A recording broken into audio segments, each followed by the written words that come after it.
I'm going to McDonald's. What should I do? Number one, still, focus on the protein intake. That keeps you from only eating French fries, or French fries in a shake, right? So at least you start with something, because we can repair the damage past that. We can say, you know what, instead, let's ditch the bun, let's do this, let's control this intake. We can tweak that. But this helps keep you out of trouble and keeps you full so you don't overeat. My rule is start with a gram per pound of body weight if you're a male. It's, even if you're 250 pounds, 4 calories per gram, that's 1,000 calories out of your diet is protein. Past that, you can be super loose, and we'll talk about it, but we kind of just let the rest happen. If you're a female, we typically end up slightly lower, but like to see females get at least to 100 grams, ideally, even if they're on the low side. Why? Because they tend to make better nutritional decisions, and we have tried it a whole host of different ways. We had somebody go to a Harvard seminar on nutrition a while back, and they said, Shelby, I came back, and they said, this is the latest research, and I said, I know, I saw it, but, he said, well, I'm going to try it, and I said, cool, try it, let me know how it goes, and they said, you're right, I gained weight back, and I said, I know, because the problem is it doesn't factor in all the other variables when you start looking at life. Behavioral patterns, what environment am I in, what other types of structure and components come into play. Yeah, you know, all things being equal, it does not really matter. The problem is, in the real world, most people struggle, right? And I don't get paid to tell you, oh, this says this, so this is why. We get paid if you actually come in and get results. If you want to lose weight, you don't want me to tell you that the study said you needed to do 3 sets of 10 with 60 seconds of rest. You're like, Shelby, I just want to fit in my pants. Just tell me what to do. So think about that from the protein intake standpoint. Second thing, we are not going to harp on this during the actual study, but during the actual challenge. But vegetables, probably the hardest thing is to try to get them every meal. And every meal means every time you eat. So if you eat 5 times a day, yes, 1 carrot at the moment counts if you eat a carrot at breakfast, because if you normally eat 0, I would rather have you eat 1, because I can turn 1 into 10, and I can turn 10 into whatever, an omelet with vegetables or something else, far easier than I can take you from a breakfast sandwich and hash browns straight to the smoothie made out of kale, right? And that's what most people do. They miss that spectrum. So the best you can do, focus on number 1, your protein-based first. I don't care what it is. It can be vegetarian-based, vegan-based, does not matter to me. Protein shakes, literally hit this first. Number 2, shoot for your vegetables each meal. We'll talk about treat meals in a second. But 3, water. The goal, and again, we back off of anchors in this, the goal is 64 ounces at least in a day. Now, you could be laughing one of 2 ways. You may be down on the low side, down in like the 32-ounce phase, or you may be up at like 100 and something.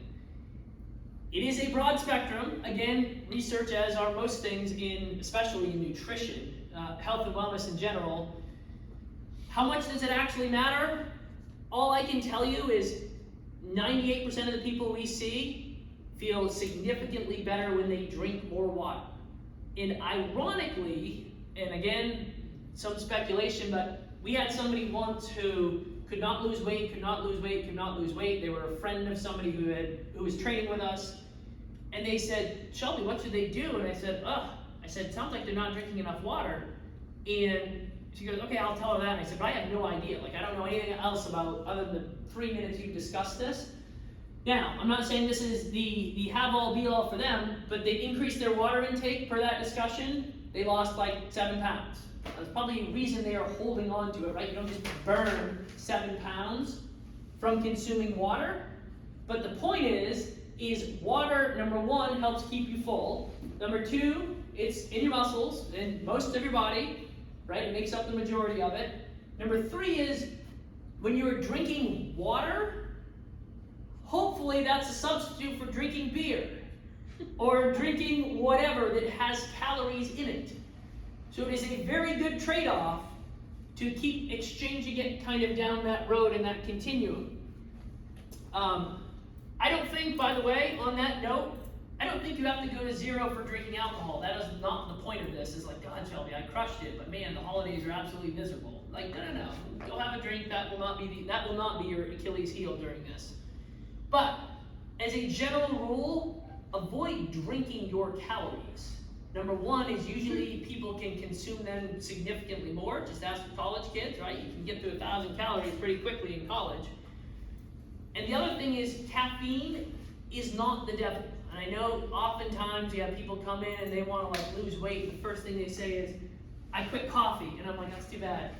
And I personally, I don't really care. But if you like coffee, let me tell you, coffee is probably not the reason that you are not losing weight. Like, that is not the culprit. So if you feel better without it, or you have a caffeine intolerance or something like that, cool. Do it if you want to, but don't make yourself miserable thinking, if you go back to the supplement chart, that's not going to be in the upper right. Like, you wanting to lose 40 pounds and dropping coffee is like literally the other side of that graph. Okay? So keep that in mind. Last thing on here, the physical activity every day, intentional movement and active enjoyment. Two different things in my mind. The goal is to get you to move every day. I don't care if it's 2 minutes or if it's 6 hours.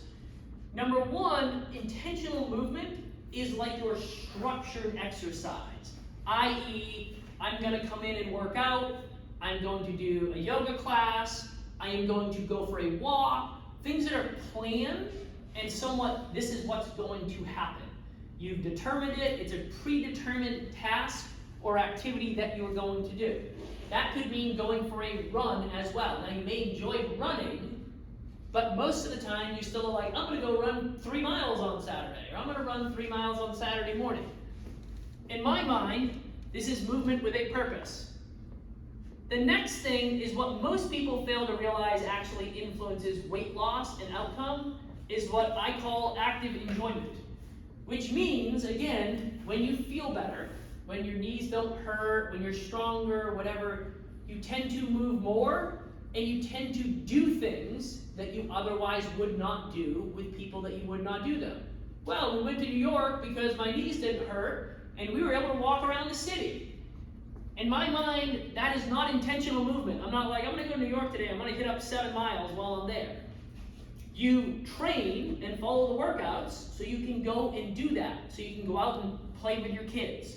So I can go out and, hey, we went to the park and I walked around and did this without even really thinking about it, so to speak. And the one thing which more research seems to support recently is the non-activity based kind of exercise, the thermogenesis, the body burning calories, when people don't assume they are, is if you just feel better, you talk with your hands, you move more, and get up and down out of a chair.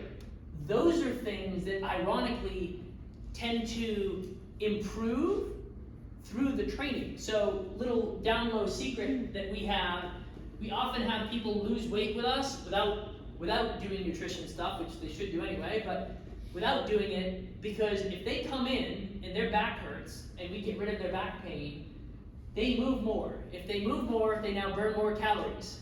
So we did nothing other than fix their back pain, and now they start dropping weight. So the point is not only did they come in and work out, which is great, but they did little things around the house. They went down, they tied their shoe now instead of sitting down to tie their shoe. They got up and out of a chair more often than they thought. And those things you don't think matter, but research seems to support it more and more. For people that think somebody has a fast metabolism, there's not really such a thing, they tend to be more fidgety. They tend to be more active doing the things you don't think. You know, they copy papers when they're sitting down, they move their arms, they're not just like sitting there completely stationary the entire time. And research seems to support it more and more the more you look at it, in terms of, what's going on with my computer? In terms of the, there we go, in terms of the outcome. So I think you can think about it like that again.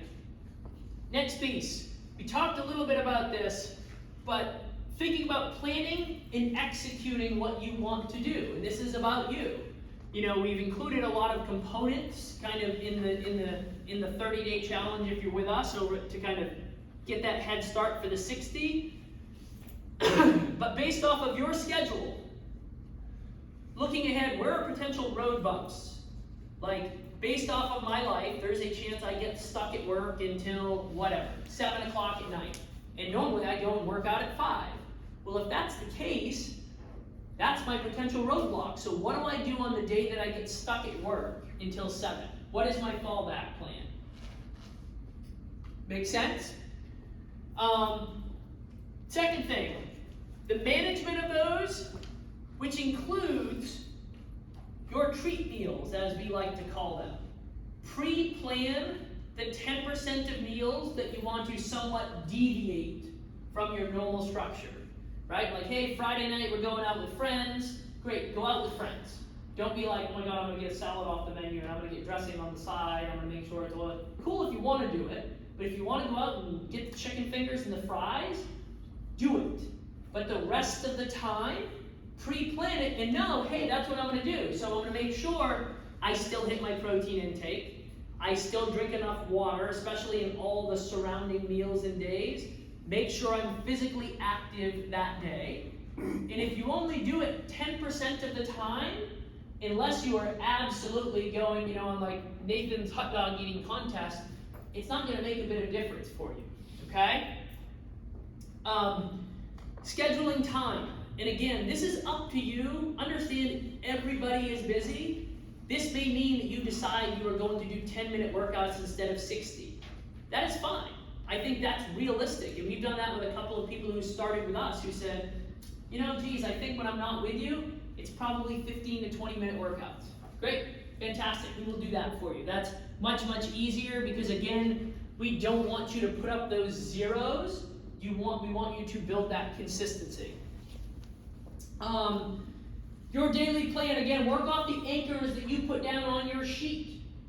So if you go back to your sheet, you are going to start, we'll work with you on helping to set this up based off of your life. But if you're going to add exercise in, you need to have a place to put it. Gonna peace out? I have a Zoom. Okay. So this is a bump in my road.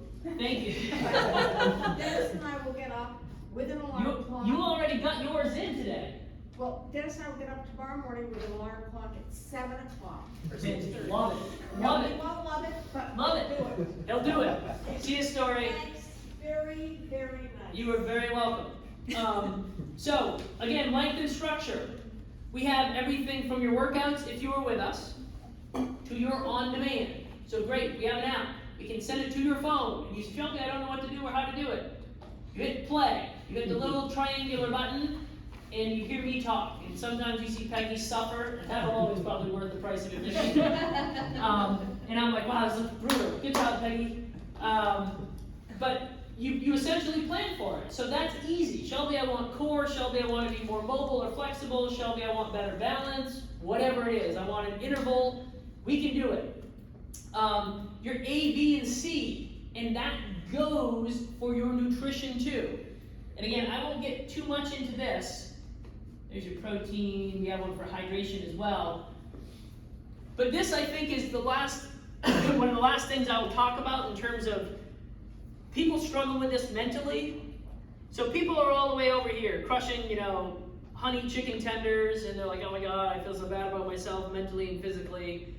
They feel like they should actually be past this end of the spectrum, eating organic chicken, probably fresh off the farm, like slaughtered in their backyard.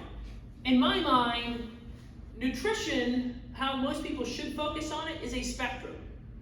So you don't need to go from here to the organic chicken in your backyard. That's not going to change your life. Like, this should be a 10% rule. Okay? If you really like these chicken tenders, great. Have them 10% of the time. Honestly, probably going to make no difference over the long haul. I guess time will tell, but if you ate the organic chicken, you could still get hit by the bus as well. So I would rather see you go from here to here, then to there, then to the chicken in your backyard. That is a natural progression for people. The problem is people make the leap. January 1st hits and they're like, chicken's out back, like, got my knives ready, and like, we're going for it. I'm gonna bread my own chicken, but I'm gonna do it in keto breadcrumbs, because we all know that's good for ketosis, and it burns more fat. Although it burns more fat, but you don't actually lose more fat. That's the thing they don't tell you. Same thing, guess what, with vegetables? This is one example. This is broccoli. Cheddar broccoli baked, delicious. So if you're crushing this with your chicken tenders, fantastic. What is next? Regular broccoli, organic broccoli, broccoli grown in your backyard, right next to the chickens. So understanding that there is a spectrum for you to kind of navigate, and you need to know where you fall on that. Again, most people try to go from one side to the other, and then guess what? Now they're in their backyard with the chickens and the broccoli, and that takes an extra hour and a half, and then there's days the chicken gets loose, and so now they gotta go to plan C because they spent an hour chasing the chicken around. So understand that every single decision, there is a spectrum and a transitional phase for you to move across it. I think most people try to make that huge leap, and I'm far more likely to say, you know what? Try to have less of this, or let's heat this bag and that bag and let's mix them so there's less cheddar sauce on it, and then pretty soon we can go from 50-50 to 75-25 to 90-10 to 100, and then my transition to broccoli, organic or in my backyard, is far, far easier if you already eat the broccoli, right? And if time is your issue, which according to most of us on one of those first slides it is, if time is the issue, use things that are fully prepared.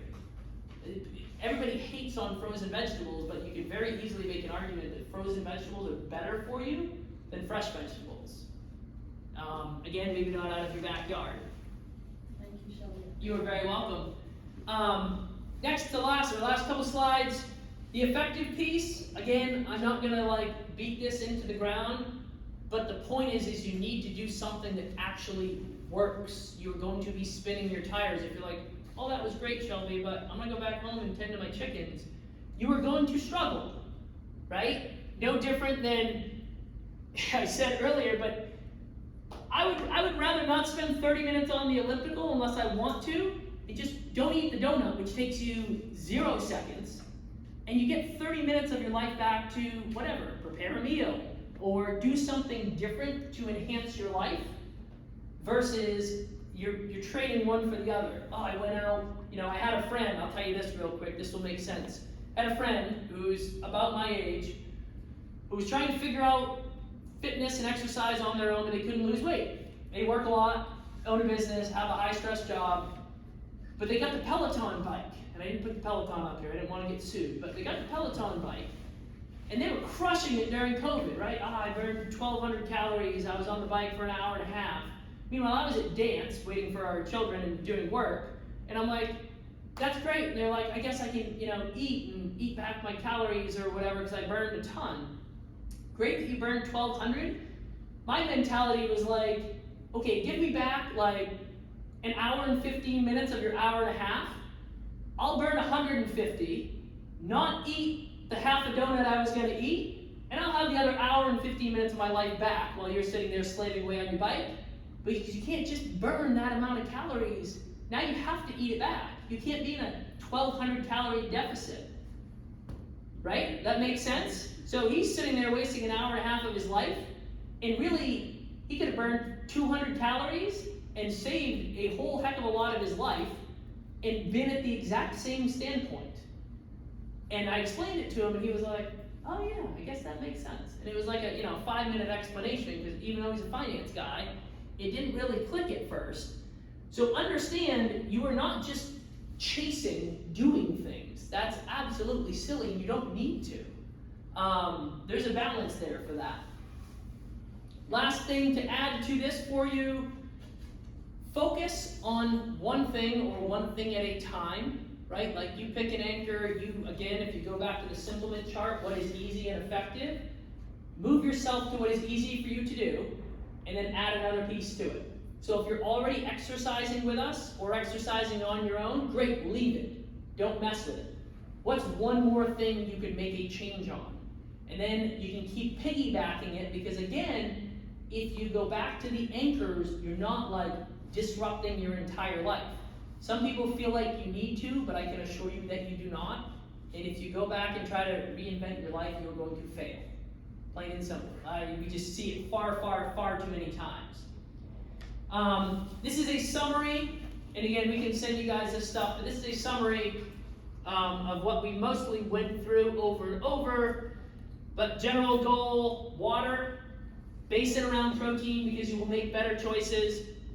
Strength train ideally 3 to 4 times a week. I think the average person 3 times a week is a very good number. You probably can make an argument to go down to 2, but I think 3 is a sweet spot. Move every day. Some of it's built in, i.e. your workouts, whether it's yoga or whatever, or lifting or conditioning. And then again, the multitask piece. There are ways you can do 2 things at once and save time without actually multitasking. I can get on the elliptical and make a phone call and put an hour-long challenge, 30-minute phone call, 30-minute elliptical. I can make that one 30-minute block because I can be on the elliptical and make a phone call at the same time. That saves me 30 more minutes to do something else. You do have to be careful about that. Eat at the same time. Again, my recommendation at this point would not be to count calories. Yes, it works if you already do it. Again, if you already do it, cool, leave it. If not, focus on eating at the same time, eating more protein, drinking more water, protein and vegetables 90% of the time, you're good to go. That's your 90% adherence rate. If you do it with us, because again, we're trying to make it simple, you're going to see something almost exactly like this, or perhaps exactly like this via text message. We are going to send you a text message every single day that you simply tap your buttons, and it is based off of exactly what we talked about, and we will help you troubleshoot, and we will help you navigate this. But did you wake up within your window? Yes or no? Really simple question, answer. Intentional movement. Train with us, did your on-demand, did yoga, whatever it is, you get points based off of number of minutes. There is a 0. That means you did nothing. 2 to 20, guess what? You get the same number of points for doing 2 minutes as 20. Why? Because we build a habit. We believe in habit. It builds momentum. 21 to 40, and then 41 plus. Water, your hydration. Points. Protein, how many meals, how many servings of protein did you get over the course of your day? This is self-reporting, so you can lie, but karma happens for you folks. And then lastly, how many meals were within your defined times in terms of, hey, I eat normally at 2 o'clock. Well, did you eat between 1:30 and 2:30? How many times did that happen over the course of your day? Because again, you get rewarded for consistency, all the things we talked about. Because the action, these things lead to your outcome, not the other way around. Don't chase shiny objects. Okay? If you do it with us, in addition, we will, I guess I put a slide, so I probably should show it. Number 1, I was thinking about it, I was like, yeah, I should throw it up. If you do it with us, you pay $100. Like if you go 2 times a week with us already, and you say, oh, I want to go 3 for the next month, you literally pay $100, which is less than 2 sessions. If you want to go to 2 times a week, 3 times a week, you simply bump yourself up, but it also includes all of the other stuff. So any one component of it alone costs more than the $100. So why are we doing it? Well, that's what Peggy asked me, and I was like, yeah, good question. I probably shouldn't, but I think it gives us, it gives our clients momentum in terms of like navigating and gives them a good push. And then selfishly, we get to try out a couple of things like the stretching piece that I think add value for people depending on what they want to do. So when you put it all together, it is very time consuming. My hope is that we break even and we don't lose money on it, but ideally we help people. Helping people is good for long-term business, and we aren't going anywhere because we signed a 10-year lease. So real talk.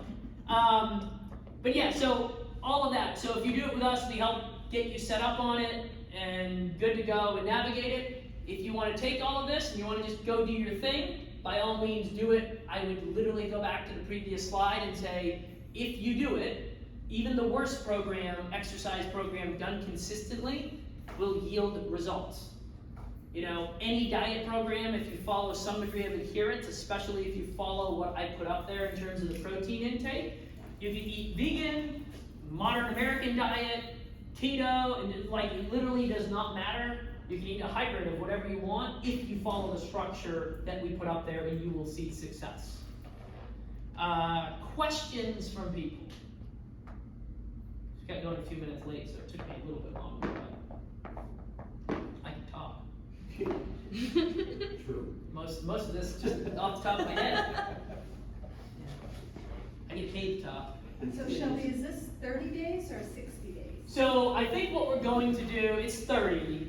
I think what we're going to do is a 60-day challenge tends to be a lot for people to absorb of like a lot of information. In my mind, we do the 30-day for November, which is really like 4.5 weeks, so it's actually even more.